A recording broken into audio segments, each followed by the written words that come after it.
Job chapter 5. Eliphaz continues, God is just.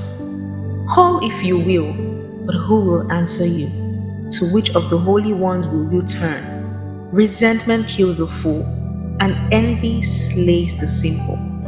I myself have seen a fool taking roots. But suddenly his house was cursed. His children are far from safety, crushed in the port without a defender. The hungry consume his harvest, taking it even from among thorns, and the thirsty pant after his well. For hardship does not spring from the soil, nor does trouble sprout from the ground. Yet man is born to trouble, as surely as sparks fly upward. Appeal to God. But if I were you, I would appeal to God. I will lay my cause before him. He performs wonders that cannot be fathomed, miracles that cannot be counted. He provides rain for the earth. He sends water on the countryside. The lowly he sets on high, and those who mourn are lifted to safety. He thwarts the plans of the crafty, so that their hands achieve no success. He catches the wise in their craftiness, and the schemes of the wily are swept away. Darkness comes upon them in the daytime.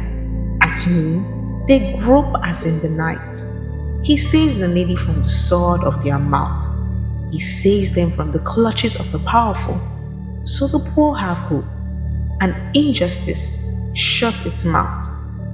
Blessed is the one who God corrects. So do not despise the discipline of the Almighty. For he wounds, but he also binds up. He injures, but his hands also heal. From 6 calamities he will rescue you. In 7, no harm will touch you. In famine, he will deliver you from death, and in battle, from the stroke of the sword. You will be protected from the lash of the tongue, and need not fear when destruction comes. You will laugh at destruction and famine, and need not fear the wild animals. For you will have a covenant with the stones of the field, and the wild animals will be at peace with you. You will know that your tent is secure, and you will take stock of your property and find nothing missing. You will know that your children will be many, and your descendants like the grass of the earth.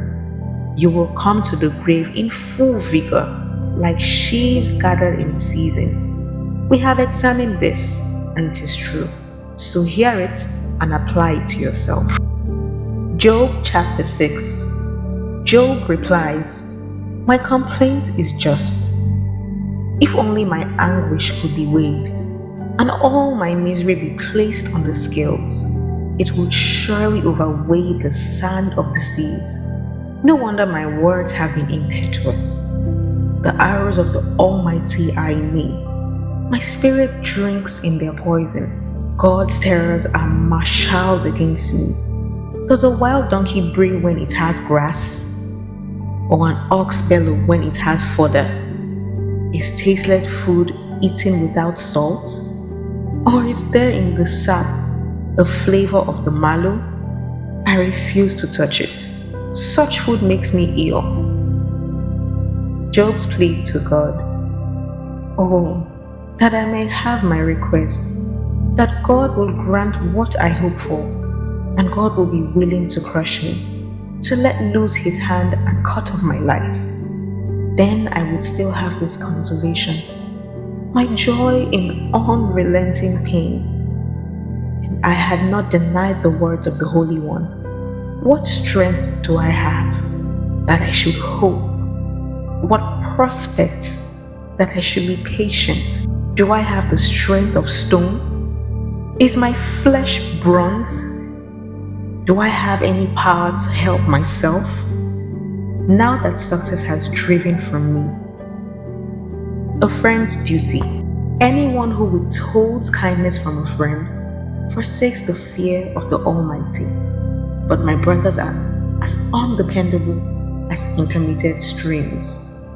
as the streams that overflow when darkened by thawing ice and swollen with melting snow, but that stop flowing in the dry season, and in the heat vanish from their channels.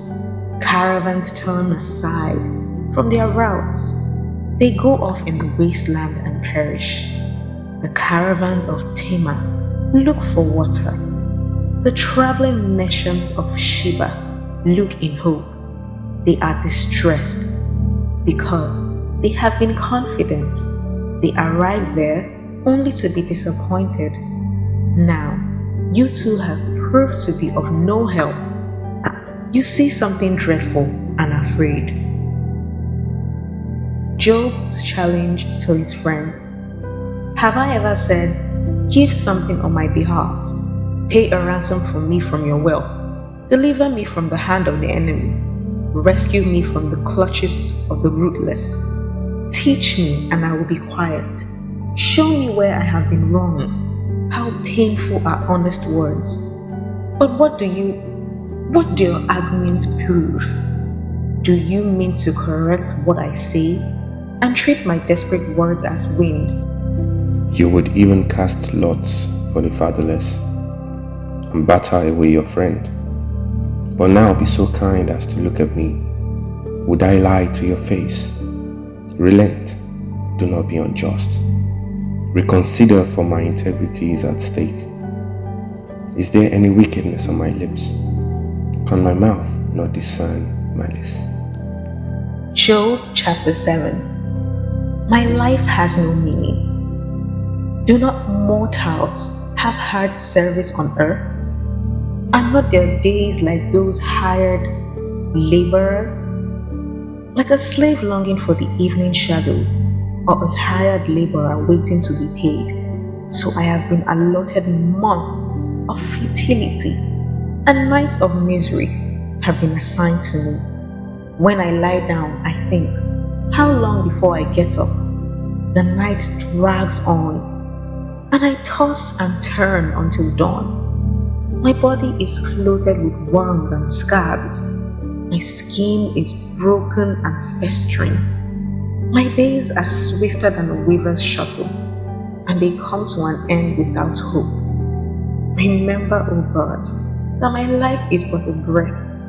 My eyes will never see happiness again. The eye that now sees me will see me no longer.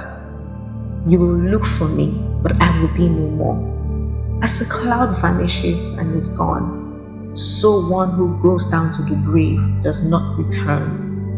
He will never come to his house again. His place will know him no more. Job cries out to God, therefore, I will not keep silent. I will speak out in the anguish of my spirit. I will complain in the bitterness of my soul. Am I the sea or the monster of the deep, that you put me under guard? When I think my bed will comfort me, and my couch will ease my complaint, even then you frighten me with dreams and terrify me with visions, so that I prefer strangling and death rather than this body of mine. I despise my life. I will not live forever. Let me alone. My days have no meaning. What is mankind that you make so much of them, that you give them so much attention, that you examine them every morning and test them every moment? Will you never look away from me, or let me alone even for an instant? If I have sinned, what have I done to you? You will see everything we do. Why have you made me your target? Have I become a burden to you? Why do you not pardon me my offenses and forgive my sins? I shall soon lie down in the dust. You will search for me, but I shall be no more. This is the soothing word of God. If you enjoyed today's reading, please like, subscribe, comment what you think, and share with your friends. I would like to see you tomorrow. The Bible continues tomorrow.